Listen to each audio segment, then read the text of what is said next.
Donc, bienvenue à vous dans ce webinaire co-organisé par l'Université de Reims-Champagne-Ardenne et le rectorat de l'Académie de Reims.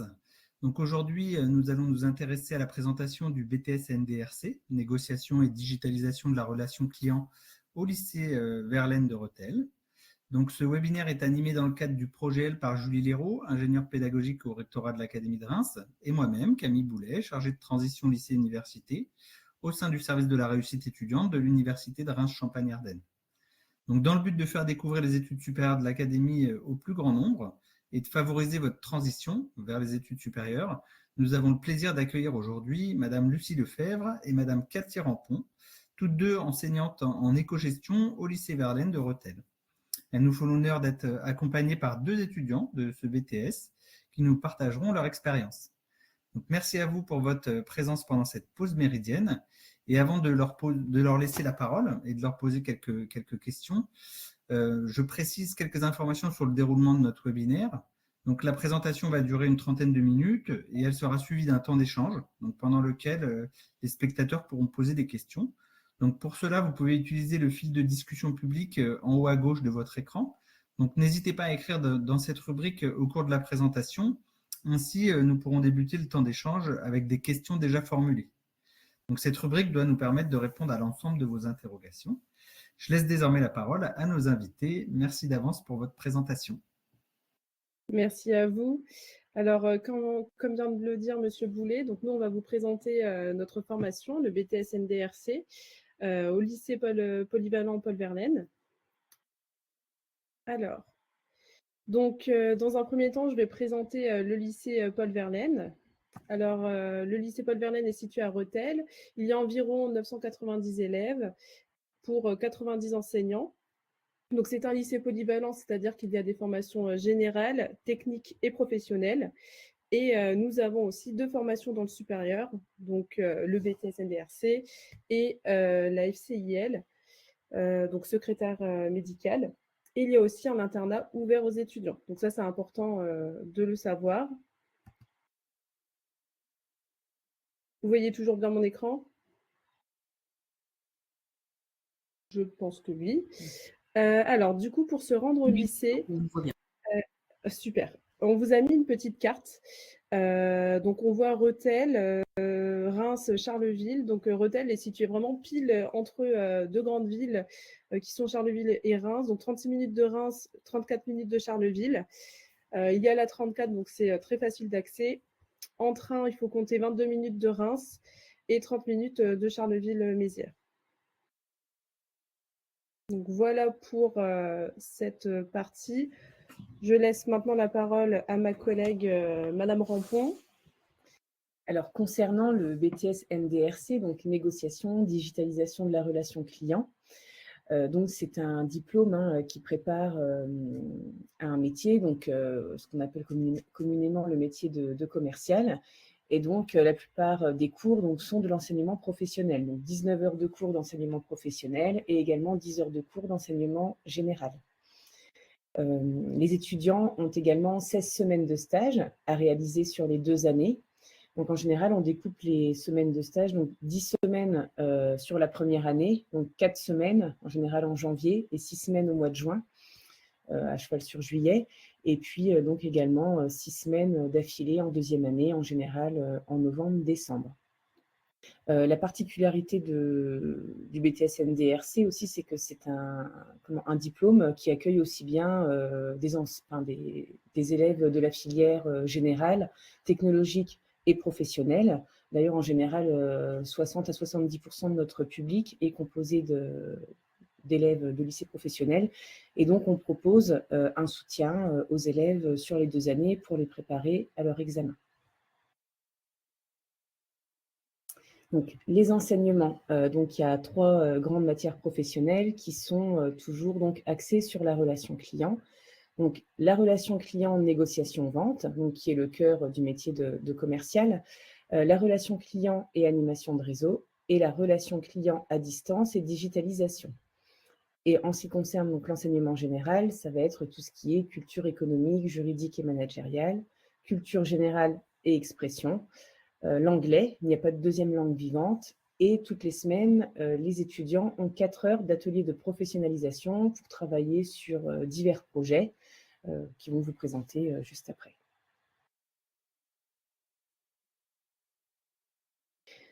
Donc, les ateliers de professionnalisation, comme je vous l'ai expliqué, donc ça va être des projets, mais également, ça va nous permettre de visiter des entreprises qui sont susceptibles d'accueillir nos étudiants en stage, mais également après l'obtention de leur BTS. Ça permet aussi de travailler leur CV, de les entraîner à des entretiens de stage ou également à des entretiens d'embauche en 2e année. Et ça permet également de travailler leur orientation scolaire et ou professionnelle. Voilà, je passe la parole à Pierre. Alors bonjour, je suis Pierre en 2e année de BTS NDRC. Je suis en alternance chez Alliance. Bonjour à tous, moi c'est Isal, j'ai 18 ans, je suis en formation initiale en 1re année de BTS NDRC et je viens d'un bac professionnel.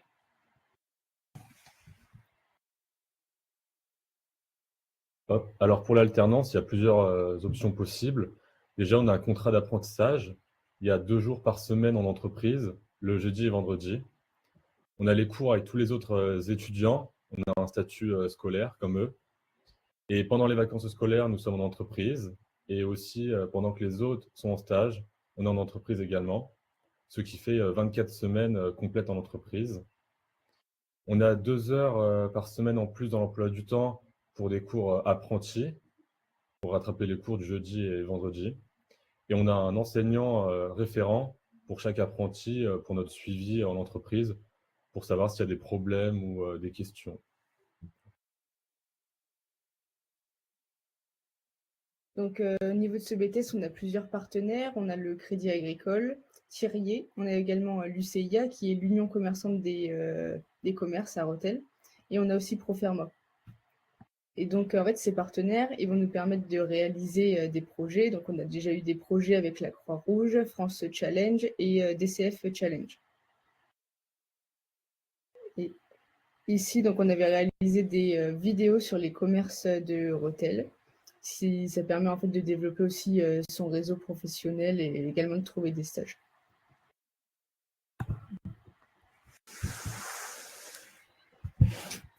Le BTS NDRC, c'est aussi des rencontres professionnelles, hein, comme l'ont dit les étudiants. Donc, on fait plusieurs projets et aussi on accueille des entreprises. Donc là, on vous a mis par exemple Leroy Merlin qui était venu l'année dernière, l'entreprise Courtier en Crédit. Nous avons aussi l'UCIA du Rethel-Lois, donc c'est l'Union des commerçants de Rethel, avec sa présidente, Madame Pinto, qui vient régulièrement au lycée pour faire le point avec les élèves et pour leur donner aussi des projets. Le Crédit Agricole, qui est un de nos partenaires également. Je poursuis. Oui, comme tu... alors, tous les ans, en fait, on essaye d'animer la vie des étudiants. Alors, ce n'est pas nous qui le faisons directement, hein, pas les enseignants, mais il y a une association étudiante qui s'appelle NDRC Students.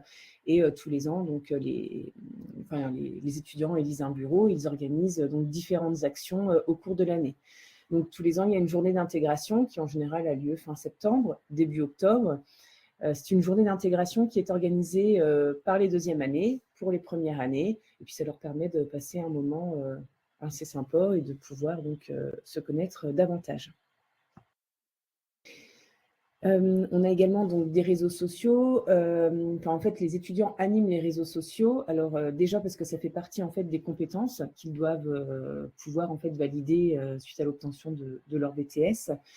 Ça fait partie d'ailleurs de la matière relations clients à distance et digitalisation, puisqu'aujourd'hui, le métier de commercial a quand même beaucoup évolué et on doit en fait également savoir vendre sur Internet, sur les réseaux sociaux, savoir se faire connaître autrement que par soi-même en fait directement. Donc, on a une page un classique, Facebook, Instagram, LinkedIn. Et puis donc, les étudiants, à tour de rôle, publient sur ces différents réseaux sociaux par rapport aux projets qu'ils peuvent mener ou également par rapport aux différentes rencontres avec des professionnels. Donc, vous avez les réseaux sociaux. Vous pouvez donc les trouver donc sur Facebook ou Instagram ou LinkedIn. Et ça peut donc vous permettre de suivre ce que l'on fait en BTS NDRC. Je repasse la parole à ma collègue. Alors, concernant le profil étudiant, donc, comme l'a dit Madame Rampon au début, les étudiants de BTS NDRC viennent majoritairement de baccalauréat professionnel, à peu près 70% de nos étudiants, mais également bac technologique, principalement des STMG et bac général. On en a tous les ans quelques étudiants.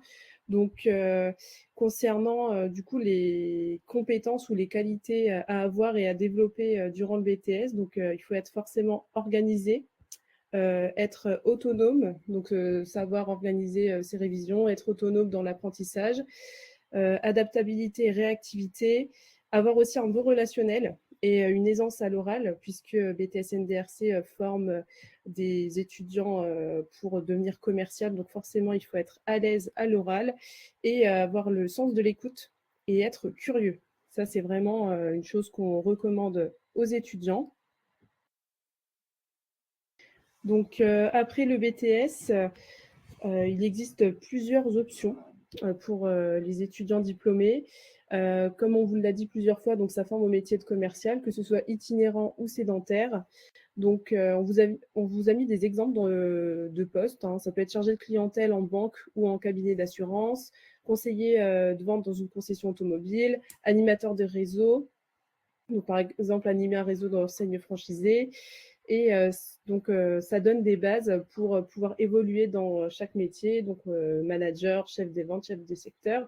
Et il existe aussi, il y a la possibilité de poursuivre ses études après le BTS NDRC en licence, en bachelor, master, etc.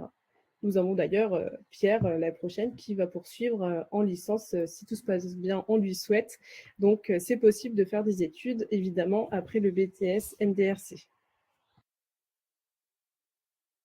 Donc, c'est déjà fini pour notre présentation. Je ne sais pas si vous avez des questions. Nous sommes à votre écoute pour y répondre. Merci beaucoup. Merci à vous, Madame Lefebvre. Alors, je rappelle à nos spectateurs, hein, si vous avez des questions, n'hésitez surtout pas à les poser dans le fil discussion publique. On est là pour y répondre, n'hésitez surtout pas. Alors, moi, je vais commencer en vous posant quelques petites questions. Alors, là, vous venez parler justement des métiers.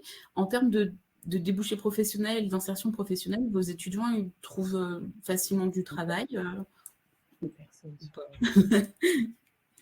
Excusez-moi, pouvez-vous répéter? Ah pardon, vous m'entendez bien, ça va? Oui. Ok, super.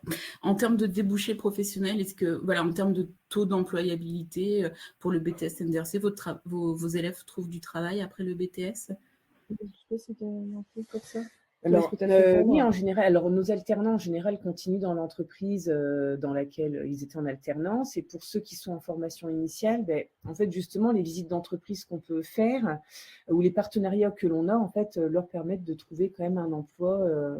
Pour ceux qui veulent poursuivre dans cette voie, en tout cas, ils peuvent. En général, on a quand même un nombre de partenaires conséquents qui leur permet de pouvoir travailler en tant que commercial après dans une entreprise.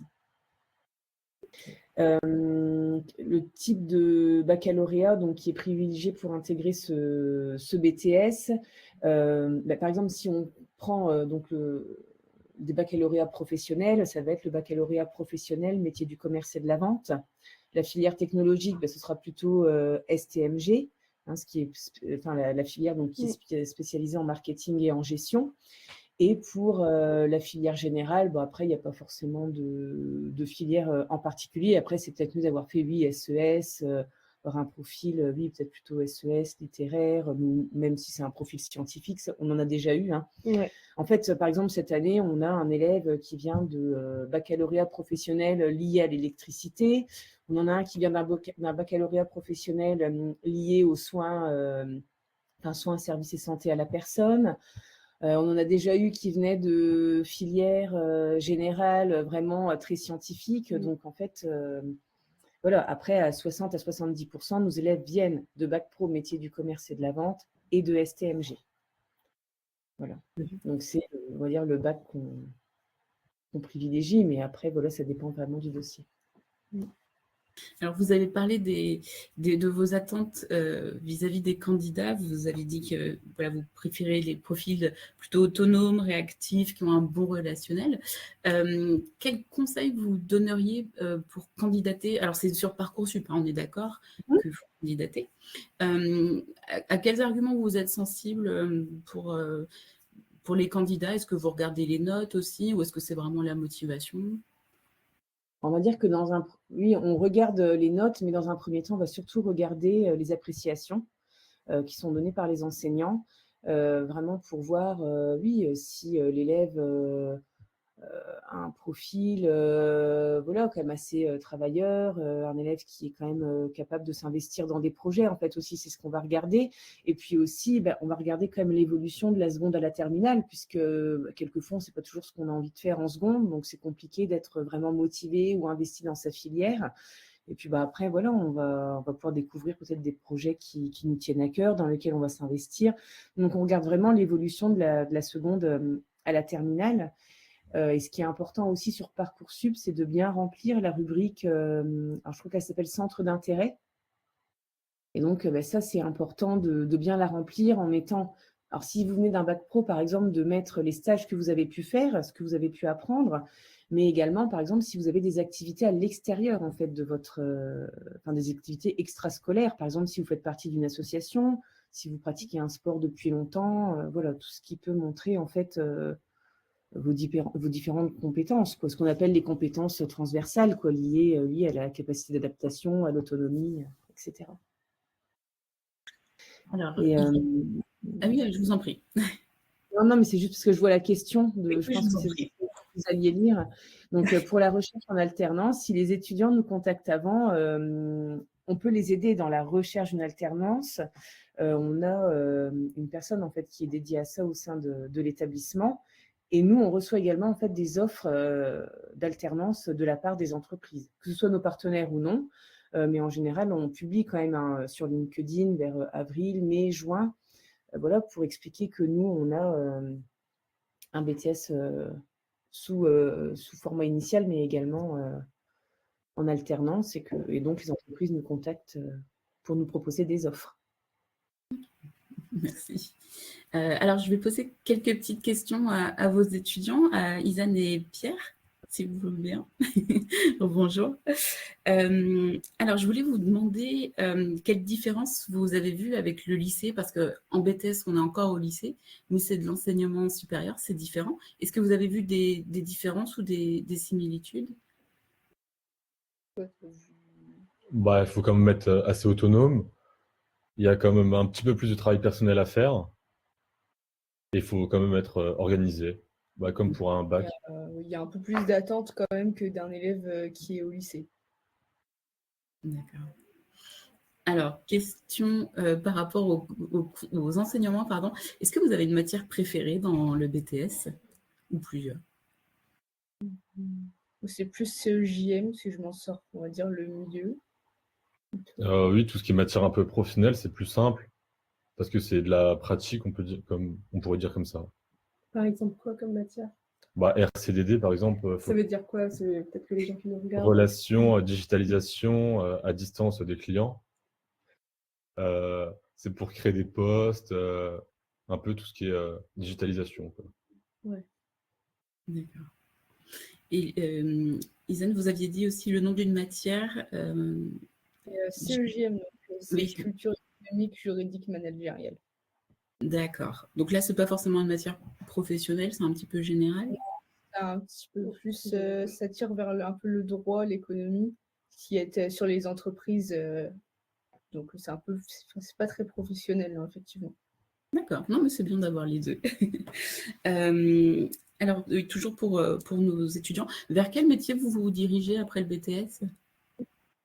Moi, j'ai pas forcément d'idée encore. Je pense que c'est assez large. J'aimerais voir pas mal de choses, et c'est ça qui est quand même bien dans ce BTS, c'est qu'on voit beaucoup de choses. On a la possibilité de voir des choses également en stage aussi. Et ça ouvre beaucoup de portes. Et vous, Pierre? Et pour moi, c'est plutôt vers l'assurance, parce que je suis alternant à Allianz, et donc je poursuis ma licence là-bas. J'aimerais bien poursuivre après ma licence dans le cabinet d'assurance là-bas. D'accord. Très bien. Et vers quelle licence vous vous dirigez du coup? Licence chargée de clientèle à l'IUT de Reims. D'accord. Très bien. Alors, tant qu'on vous a, Pierre, est-ce que vous pouvez dire quelques petits mots sur l'alternance? Est-ce que c'est simple de gérer entre les cours? Parce que donc c'est 2 jours d'alternance par semaine, hein, c'est ça? Vous êtes en entreprise 2 jours par semaine? Le reste jeudi, du vendredi. D'accord. Le reste du temps, vous êtes en cours. Ça va, ça se passe bien? Bah oui, le rythme est assez simple. Faut le prendre quand même au début. C'est un peu compliqué au début quand même. C'est la première fois. Mais après, oui, c'est simple. Une fois qu'on est dans le bain, c'est simple. D'accord. Et vous, Izan, vous êtes en ce qu'on appelle formation initiale. Donc, vous êtes en cours tout le temps, vous n'êtes pas en alternance. Oui, c'est ça. Voilà. Et vous envisagez l'alternance? Non, pas pour l'instant. Je pense que je préfère quand même rester plus focalisée sur les cours. C'est pas quelque chose qui m'intéresse. D'accord. Et est-ce que vous auriez des conseils à donner aux futurs étudiants du BTS NDRC, n'importe quel conseil, que ce soit sur les cours ou peut-être sur, je ne sais pas, les logements, le transport, la vie étudiante? Quel conseil vous donneriez à quelqu'un qui vient d'arriver en BTS NDRC? Il faut être rigoureux, organisé, du coup, comme le disait Madame Lefebvre. Si on est rigoureux, qui révisent quand même assez régulièrement, qui prennent bien leurs cours, ça se passera très bien pour eux. Et vous, Pierre, vous avez des conseils? Pas grand-chose d'autre, sinon ça se passe bien. C'est faisable, quoi. Ok, c'est faisable avec du travail et de la volonté, c'est ça? C'est ça. D'accord, très bien. Alors là, c'est une question peut-être pour vous quatre. Est-ce que vous pouvez un petit peu plus parler des projets? Là, par exemple, vous avez donné l'exemple d'un projet avec la Croix-Rouge. Est-ce que vous avez un petit peu plus d'informations? Alors, j'imagine que ça repose sur les cours, forcément, mais en quoi consistent ces projets plus précisément? Ça, c'était dans le cadre donc, des ateliers de professionnalisation qui ont lieu le vendredi matin pendant 4 heures. Et en fait, c'est ma collègue qui avait géré, c'était un projet boîte de Noël, pardon. Donc, les élèves avaient collecté des boîtes de Noël. Je peux peut-être te laisser d'en parler. En fait, c'est un projet qui a été créé dans l'établissement il y a 4 ans. Et donc, c'est un projet qui se fait en collaboration avec le lycée professionnel. Donc, ça permet aussi de faire le lien et ça permet entre le lycée professionnel et le BTS. Puis, ça permet également aux élèves et aux étudiants de travailler ensemble. Et donc, c'est un partenariat qu'on a avec la Croix-Rouge. Et nous, en fait, on s'occupe de toute la partie animation et logistique du projet. C'est-à-dire qu'on publie sur les réseaux sociaux pour faire connaître le projet. On trouve des partenaires, donc des points de vente, qui vont récolter en fait c'est une boîte où les gens mettent des petites choses dedans et en fait après les boîtes sont distribuées par nos étudiants ou nos élèves de lycée pro au sein de la Croix-Rouge de Rethel ou Vouziers. En fait, c'est un projet solidaire, c'est une action solidaire au moment des fêtes de Noël. D'accord, très bien. Alors, je n'ai pas d'autres questions. Je voulais vous demander si vous aviez des portes ouvertes prochainement. Est-ce que vous organisez des portes ouvertes? Oui. Le samedi 15 mars, j'allais dire 15 janvier, non, 15 mars, donc journée porte ouverte au lycée. Je ne sais plus les horaires, c'est quoi? C'est 9h, 15h30 9h30, 15h30. Oui, c'est ça, 9h30, 15h30. Donc, si vous avez envie de venir découvrir le lycée et nos formations et le BTS NDRC, il y aura des étudiants, on sera là et on pourra répondre à vos questions. Et le reste de l'année, s'il y a des questions, donc il y a vos réseaux sociaux, on peut vous contacter sur les réseaux sociaux? Oui. Très bien. Alors moi, je n'ai plus d'autres questions. Peut-être Camille, tu as des questions? Je te repasse la main. Oui, moi j'avais une petite question concernant un peu le profil de vos étudiants, savoir d'où ils venaient, et puis si vous aviez un internat pour les héberger, ou sinon comment ça se passait pour les étudiants, le logement. D'où ils venaient géographiquement, Oui. c'est ça? Oui, voilà. On a... En général, à 90%, ils viennent de Rethel et alentours. C'est ça. Et puis après, on en a toujours quelques-uns qui viennent d'un peu plus loin.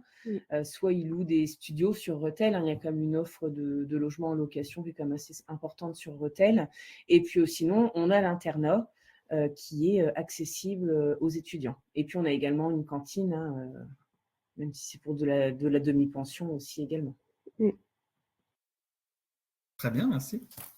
Je n'ai pas d'autres questions. Je pense qu'on va pouvoir conclure si vous avez l'impression d'avoir tout dit. Sinon, n'hésitez pas à rajouter quelques mots. Non, c'est C'est bien bon, pour nous. oui. Eh ben, c'est parfait. Donc, pour conclure ce webinaire, je vous remercie une nouvelle fois, ainsi que les étudiants, donc pour votre présentation claire et concise. Merci à tous nos spectateurs de nous avoir suivis donc, pendant cette heure. Je vous rappelle que vous pouvez retrouver l'ensemble de la programmation de nos webinaires et les nombreux replays avec des nombreuses ressources sur le site univ-reims.fr dans la rubrique Orientation et insertion. Donc, je vous souhaite à tous une bonne continuation et au plaisir de vous retrouver en ligne ou sur les campus de l'URCA. Au revoir et à bientôt. Merci, Merci, au au revoir. revoir. Au revoir.